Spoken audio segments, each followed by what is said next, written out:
Welcome back to the show. I'm your host, Mr. B. Today we have a very exciting show for you. In this segment, we are going to discuss the UAE exit out of OPEC. What is the symbolism of that move and what is likely to happen next? Well, our good friend Patrick Bet David has a theory, and he thinks the likely next steps may be the U.S. potentially exiting NATO. Let's see what he has to say about that. Massive news. UAE just announced they are leaving OPEC, and everybody's wondering, wait a minute, if they're leaving OPEC, who could leave next?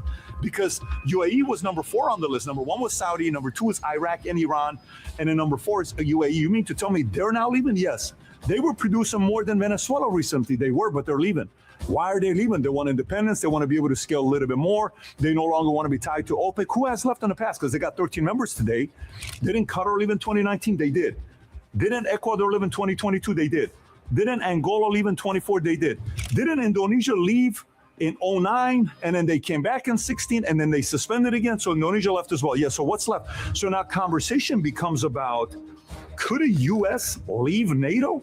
Does anybody need to be part of NATO or OPEC? These two stories parallels. A lot of people in NATO are worried. Is U.S. going to make them? Because back in 2016, when the president first started talking about nobody in these NATO countries are not putting their proper amount of money into it, the 2% that they need to. And then slowly you have to see how much pressure he put in to see who is above 2% and below 2% today in U.S. after seeing how they're handling and supporting the war. And they're like, hey, we don't want to help. We're not going to side with you on the war. So the president says, no problem. You want to put me in this kind of a situation? I got options. So a lot of people are worried. U.S. could be next leaving NATO. We're going to be talking about that today. Whoa. What's that? I just built a budgeting app in Base 44. Guys, Nina just built.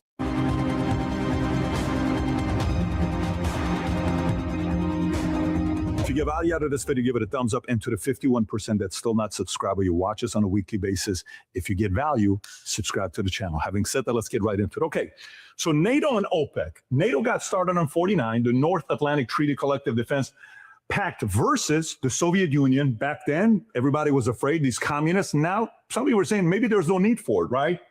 Go. Lock Western Europe into U.S. protection so Moscow cannot peel off the weak states. Architecture, shared planning, shared bases, one umbrella, American leadership at the center. Now, it's one umbrella, shared bases, and then all of a sudden the president's talking to the president of Spain, and it's like, no, you can't land. You can't come over here. Wait a minute.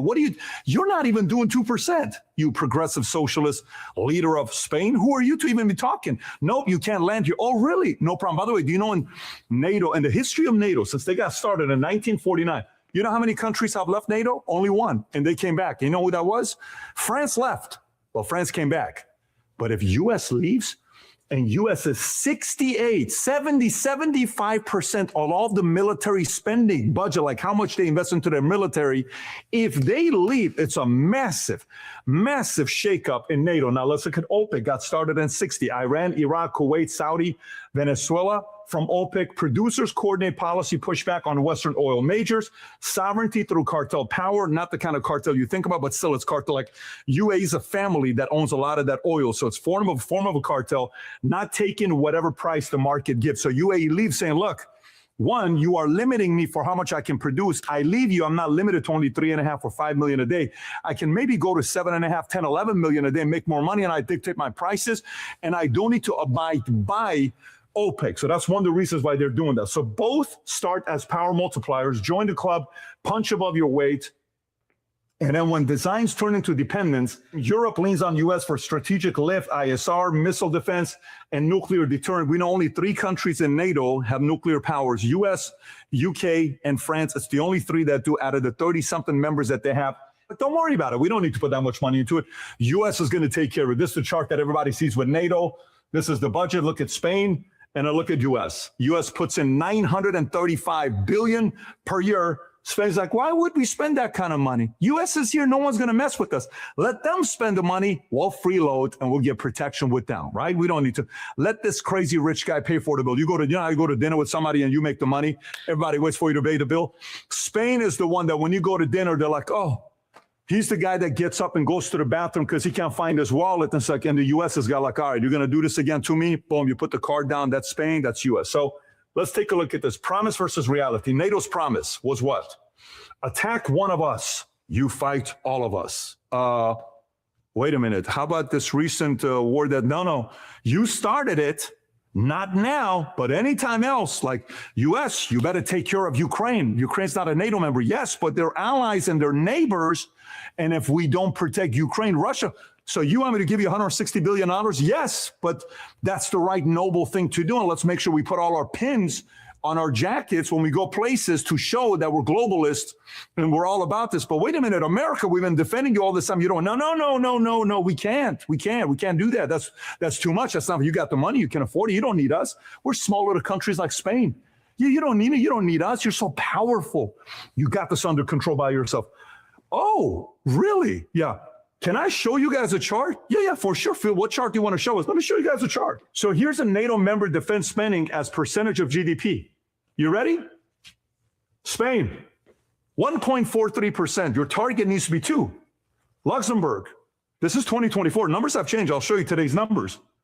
Luxembourg, 1.19. Look at all these guys. Slovenia, Canada, Italy, Portugal, Albania, Montenegro, Macedonia, Bulgaria, Croatia, Slovakia, Belgium. None of them hit the 2%. Wait a minute. What are you talking about? Yes. Netherlands is like exactly 2% and 28 cents. Netherlands meets the guidelines. You see it right there, right at 2%. Then you got Romania, Czech, Turkey, Hungary, Germany. Everybody else is covering it. And Poland gives the most. Poland has the lowest crime, lowest rape, lowest unemployment. They have the lowest amount of rapes. Everything about Poland, they take care of themselves in a massive way, but they have the lowest. So the president keeps saying, no, guys, this is not going to work out that way. So let me show you a chart that's not even on this part. How many NATO members met the 2% target from 2014 to 2025, year over year over year? In 2014, it was only 3. They're like, 2013, 14, who was president? This guy named Barack Hussein Obama. You don't need to pay for it. He's not going to do nothing. He's with us. He's a globalist. He's one of the boys. We're going to be okay. How about 15? Don't sweat it. We're fine. Don't pay for it. 16. Oh, shit. This guy showed up and he's talking about NATO. Who the hell is this guy? Silence the guy. Tell the people Russia's taking care of him and he's got, Russia influence. Spread some rumors, propaganda. Let's get this guy out. He needs to be out. 17, 5 members are now paying the 2%. 18 is like, hey, we better listen, 7%. He keeps getting louder. 2019, 9 of them are paying their 2% NATO. 2020, 11 of them. Guys, we got to get rid of this guy. Oh, we succeeded. He's out. One of the members stopped paying. This guy's, I'm not paying the 2%. What's Biden going to do? Nothing. He's chill. He's one of us. He's a globalist. Then it goes to 10. Then it goes to 11. Then guess who shows up again? Boom. Trump goes from 11 to 23. And look where it's at now. Why? Everybody sat there and said, this guy's crazy. You better pay your bills. You ever have a company that is ran by a sloppy CEO, CFO, and no one's collecting their bills? And then it shows up and it's like, hey, you haven't paid us for 3 years. If you don't pay me the whole thing for the last 3 years, contract is cut, and I'm going to tell everybody you don't pay anybody. No, payment's coming. You have 24 hours to wire the money to our account. I'm waiting. A guy like that shows up, you better pay up. And that's exactly what happened. So now let's go back to this. While we're talking about all these things, promise versus reality. Attack one of us, fight all of us. That's not happening. Attack one of us. Do you trigger an automatic response or debate in DC first? Right? OPEC. We decide what a barrel costs. It's our promise. We decide the price point, right? Reality question. We nudge the price unless shale and demand say otherwise. So now this leads us to this, okay, which is the last part of the conversation that we're having. Do OPEC and NATO still need to exist? Certain powerful nations say what? No, you know what that certain powerful nation is? Us. Maybe America's like, look, I don't know if we need NATO. You guys deal with your OPEC stuff because we're out, America's indirectly in OPEC too. You may say, how is that even possible? We're not in OPEC. We are. Why? Because Venezuela is, you know what I'm saying? Oh, no way. Yes. Wow, that's crazy. So you mean to tell me if he really wanted to, he could tell the VP that took over under Maduro that you have, that's scary. It is. So you mean to tell me there could be that massive of a disruption? Possibly, because he's got the leverage. And if we're the one that's providing all the military protection and everyone's acting tough because they know we have their back, and all of a sudden when we need you, you don't show up, you just made a big mistake, NATO. So now let's go through this, the 2026 stress test. Congress passes law making it harder for a president to pull out. And they just did this, when in 2023, under who? Biden. Why do you think they did it under Biden to say you need 2/3 of Senate? I think that's the number, right? You need 2/3 of Senate to leave. Do you know why they did that in 2023? Because the globalists in NATO said, hey, Biden, please, you got to do this. So Biden's like, hey, as if Biden really did it. It's probably other people that did it. Let's pass it. Why? Because they expected to lose, that Trump comes in. He's going to leave NATO. Look how smart they were thinking. They knew they were going to lose. They knew they were going to lose. They knew Trump was coming in. So like, no. Listen, guys, that 50% chance that he shows back up, please put it in law that you can never leave NATO. The globalists forced U.S. president to make it a law that he needs 2/3 to leave. And he can't do it without that. You know how hard it is to get 2/3? Very hard in our kind of an environment. I just created a $40-some ebook in 3 minutes flat using AI. Time me while I do it again. Already in Designer, interface is loading. Watch how.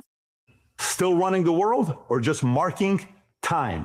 Where they still matter. NATO, core European security still flows through NATO, planning and basing. Europe cannot quickly replace U.S. high-end capabilities. OPEC announcements and decisions still move futures markets and headlines. Coordinated cuts still shape short-term price expectations. So notice, Poland's like, no. Listen, guys, we'll pay 4%. We're a small little country. Please, we love America. We want them. We're a conservative nation. We're willing. Hey, Mr. President, we're good. Please don't leave NATO.